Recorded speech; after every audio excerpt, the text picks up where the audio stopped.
My name is Trujo, and today I'm at the Sauerland Mountain Reserve. The Sauerland Mountain Reserve is one of the ideal places for hiking, and plus it's close to the school. So you might visit there if you want to. As you can guess, I'm going to be showing you how the basic idea of hiking. So I'm not going to go into the difficult tips, but I'll be showing you what equipment you need, what supplies you need, and obviously the basic tips of hiking.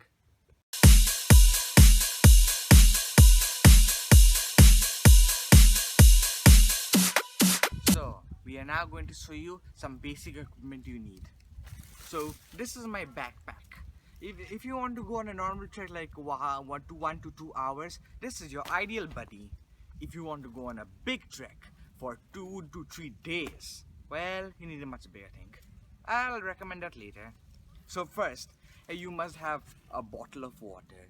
So according to my law, you must have 1 liter bottle for 2 hours. So since I'm taking a 2-hour trek, this is essential for me, 1 bottle. If you don't, you're going to get thirsty very easily. Next, we'll check the insides of the bag. Ooh, nice. So the most important thing after water is obviously a pack of food. In my case, raisin and almonds. These are really small, delectable, tasty food that can be digested with ease, so they don't interrupt your hiking at all.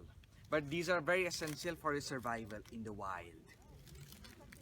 After that, you should get... Oh, look what we have here. It's sunscreen.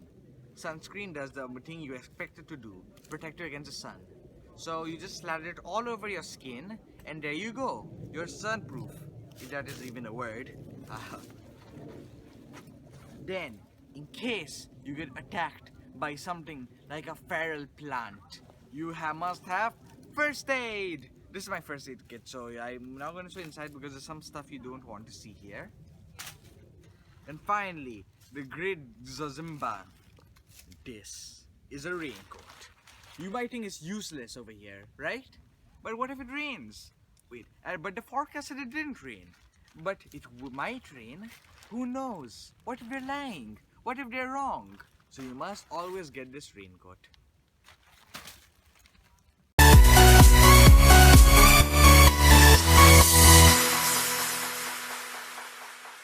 So now we're going to be running you through certain equipment you must have for your trip.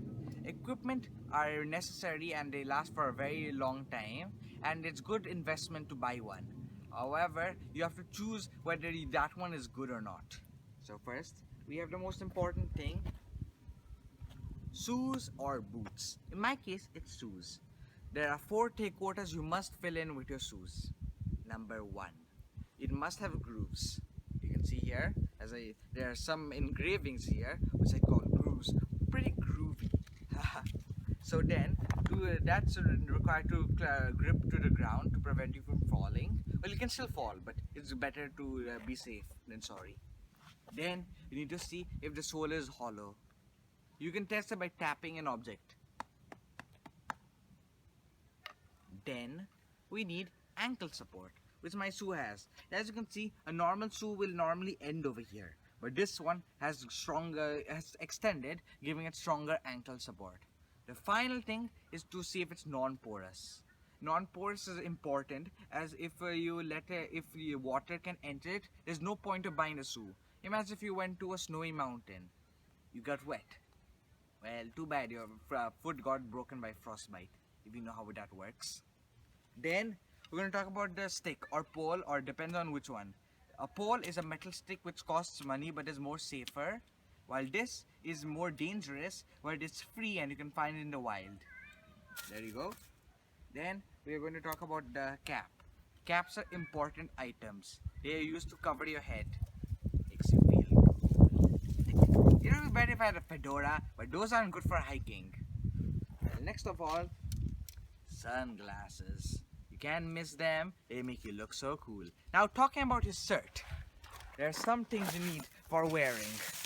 Normally, you shouldn't wear a jacket until it's winter time, and nobody comes hiking on winter unless they're crazy. Unless I'm crazy, haha. So then, you need short pants, and you need a t-shirt.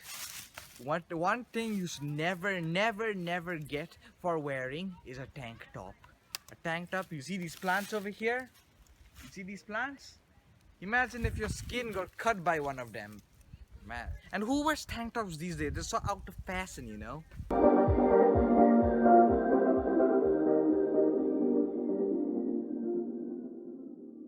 So now we have reached the final part of hiking, the actual hiking, and some hiking tips along with that. So, let's see. Oh my god, I made so many mistakes in that move. The first mistake I made was making massive steps. That is a no cost, a no do. The first thing you must do is take small steps. Tiny steps will save your energy and give you more energy to climb this massive mountain. Then, the next thing you must have is taking big deep breaths instead of small tiny breaths. Taking small tiny breaths will waste your energy very fast. But taking deep massive breaths might sound difficult, but it's actually easier in the long run because then it depletes energy much slower. And the final thing you must know is to stand upright no matter what the slope is. Why? Well, I'll just show you what happens if I don't. Ah, I'm gonna fall. Luckily I stopped myself, but if I hadn't stopped, ow, and ow, that would hurt a lot. And the ambulances can't come up this plot. So that's very painful. So don't do it. It's a horrible thing. So stay upright as much as you can. So I hope all these tips and tricks and equipment I've shown you will help you in the future of hiking.